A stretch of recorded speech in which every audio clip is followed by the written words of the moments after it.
Traders.com here. This video we're going to go over the technical analysis, economic reports and earnings for September 15 through 19, 2025. So if you look at SPY, we've been still on a very bullish run here. The high was at 659, near the all-time highs. Actually, I think we're at the all-time highs at some point on Friday. Now we are starting to get a decent amount of volume at the 657. If you look at the 643, we still have a lot of volume here. A little bit of room for it to drop if it does. I'll be a little bit weary. It is still bullish, obviously, since we're above the moving averages. RSI is near overbought. And the MACD is actually curling positive. So we have some bullish signs here and a possible reversal sign here for SPY. QQQs, all-time highs, pretty sure. 587.6. A little bit of volume at the 584, more volume at the 579. RSI has been steadily increasing as well, and the MACD curled up.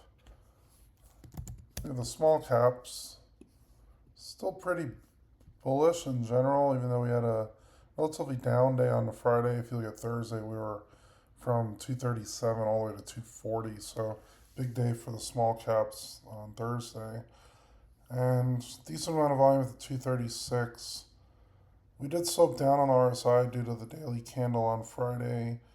MACD is starting to lose steam here, but we are still bullish based on the EMAs. The 9 EMA is the yellow, the 21 EMA is the blue.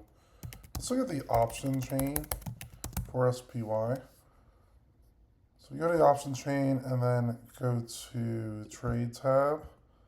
If you go to say 6 days out, so a week out, expected move is 10 points above or below. So if you look at the 657 current price, they're saying it's about a 68% chance we could go to the 647 or the 667, give or take.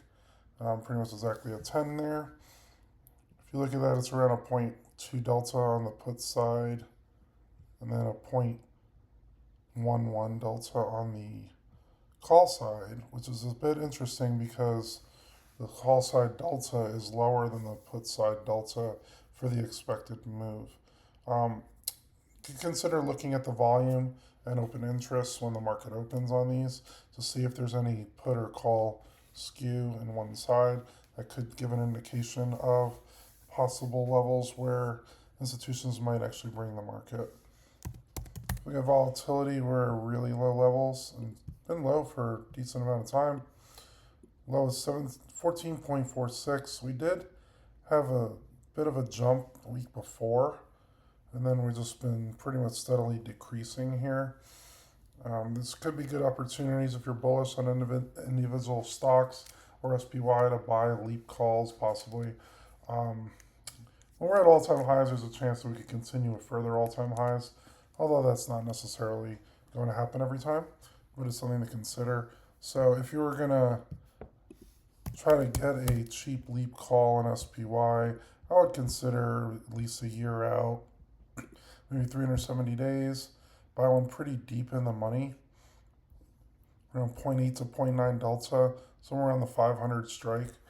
If you have $17,899 or so, you could buy a leap call and you'll be pretty much controlling around 90 shares of stock for $17,000 instead of $65,000 for 100 shares of stock. Can continue going on the bullish trend, and then once your RSI is overextended, then I would consider selling a covered call at a shorter expiration for a poor man's covered call and go at a pretty low delta. If it happens to get to that strike in the short call, then you can consider closing both of those positions out at a good profit. Let's look at earnings. There's very little earnings. We have FedEx, we have LEN. There's not really much to talk about there. If you go to Forex Factory for economic news,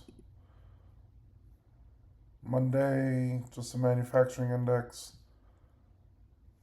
Tuesday, retail sales Looking at consumers,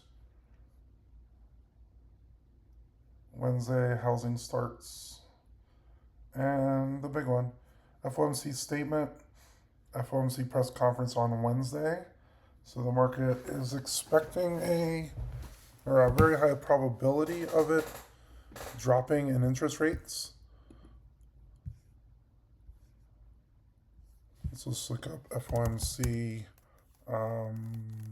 lower interest rates. Highly expected to lower them 25 basis point cut most likely, but you might get a 50-point basis cut. If we see a 50-point basis cut, it's very likely going to be more bullish in that case. 25% that's expected will possibly make it bullish, but there's a lot of uncertainty what will happen with the market based on the statements that they give as well. So don't just look at the actual basis cut or not. But because of this, the small caps might do better. Small cap funds like IWM have already shown increases because the market's forward thinking, and they're usually going to want to expect the market to actually go down that much in terms of the interest rate. And small caps will be able to borrow at lower interest rates, which might help their economic growth. You can see the trend already happening. Again, with IWM.